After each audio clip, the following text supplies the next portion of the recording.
Hi guys, this is Sarah with Beal's Lobster Pier. Today I am going to show you how to crack a lobster. So, first things first, our lobster is here, fully cooked, ready to go. I just took the bands off the claws since they're no longer necessary. You flip them on their back right here. I did let mine cool a little bit because I'm not eating this right away. I'm gonna be using this cold for something else later. But I did have a bowl of ice water here on the side because that is my usual go-to for cracking lobsters. Keep in mind, they've just come out of the hot water, or steam. They're really hot. You're not gonna wanna touch it for very long. Ice is a really nice way to numb your fingers and just get right back in there. So I would soak them for a little while, just get them a little less sensitive. Then you're gonna wanna fold that tail all the way down.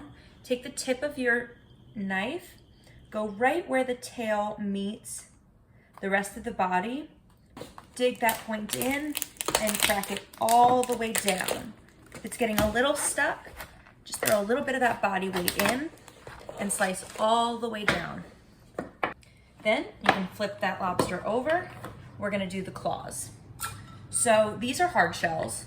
And truthfully, I am not that strong, so we are gonna do our best here. But what we've got is you wanna take your knife, turn that claw up as if the small part of the claw or the thumb, you'd wanna have the claw sitting right up here, because where you're gonna wanna aim is that knife right here in the claw. So a little cold, because you're gonna be touching something hot. Lay that claw out. You wanna be about halfway between where the claw hits and the knuckle starts. So then you just come down, you can give it a good whack, 1, 2, 3. And then from there, ooh, it's really are tough today.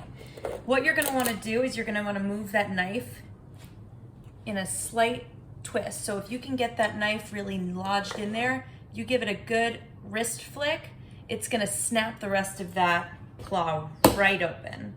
Except this one is quite difficult. You need to obviously give it a few times. That's what we do. You can always use your cracker as well if you need to give it another good crack.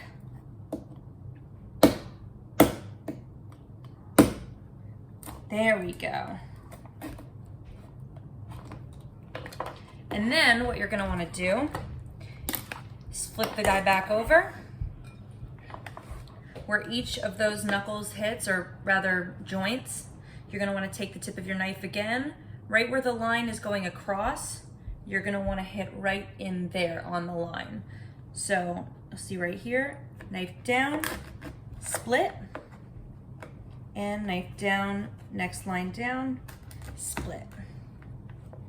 So what that's gonna do is if you're eating this, bib on, tear it apart with your hands, really get in there style, this is just gonna start the process. That way when you go in with the crackers, you're already halfway there.